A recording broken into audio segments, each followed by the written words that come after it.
And now, live from the studios of Freedom's Phoenix, Ernest Hancock.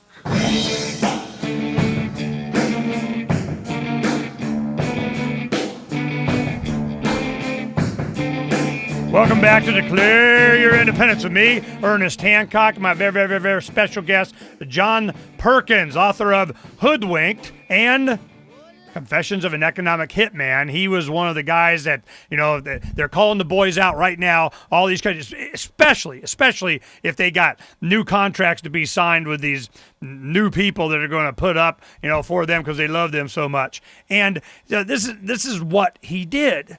Well, he kind of purged himself, wrote his book, said, look, man, this is how business is done. I just want to make sure you know. But if we have the house of Saud starts to fall, and it has a lot of threats. I mean, there's a lot of people that just, this is not working out none too much. You know, these guys, might as well just call them Americans anyway.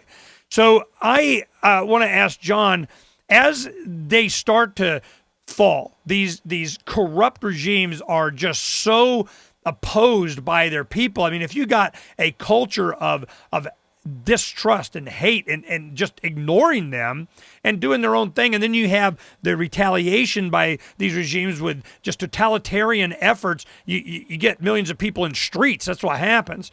So then you get, you know, the New Deal. You know, here comes the New Deal that's written by, you know, Blair. I have him up there. You know, Tony Blair is saying, oh, we got to make sure that they do it the right way. Well, as they go in and try and restructure whatever government, I'm wondering, are the people going to allow that to happen? How has the internet changed that?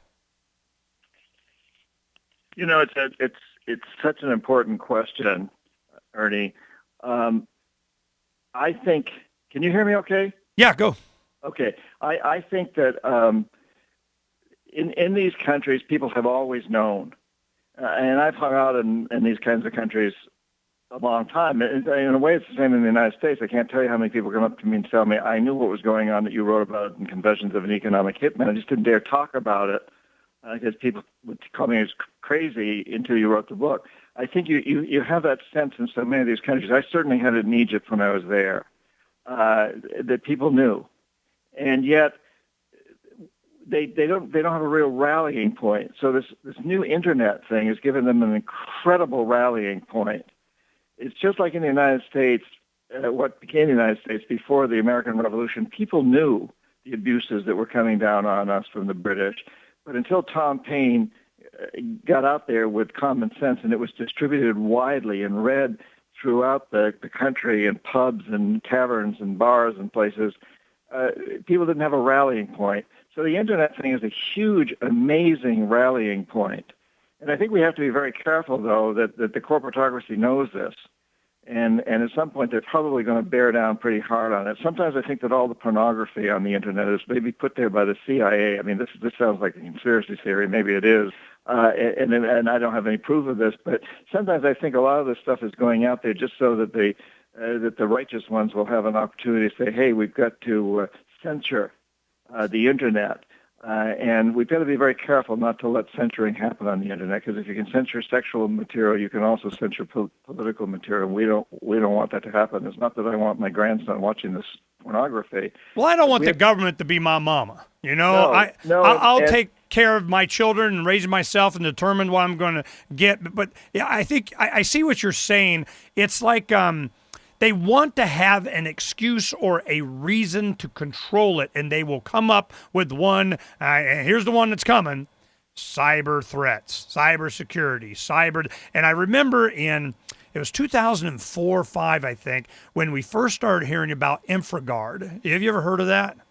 No, I don't think so. InfraGard is a FBI meetings that they have with large utilities and corporations and so on, saying that, look, we'll help protect you with software, antivirus software and so on, as long as you join our club and give us access to putting this software on, and then we get to go in and monitor and check and do it, and y'all going to, be on with the government. You know, we're going to have our own software, to make sure you're protected kind of thing, and centrally collectivize everybody under control of the FBI. And it's called InfraGard.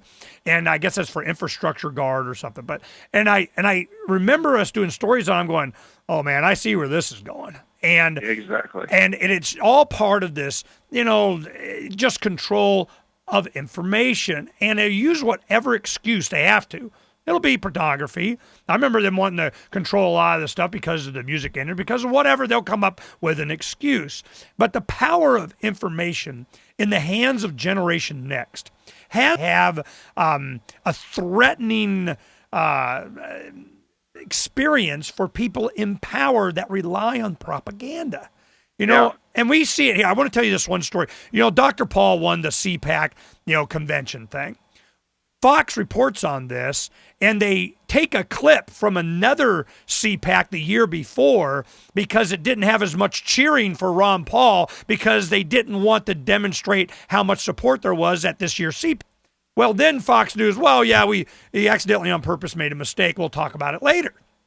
Yeah. And I'm going, this is the power of the internet. All of the people out there just took that, all of the previous version, this version, they put it out and they go, see, liars. Well, Fox is just the propaganda wheel for, Lord knows who, whatever, that side that wants to control us. So I'm seeing, when you hear about a median age in Egypt of 24, that has to go, wow, man. And they probably know how to do email.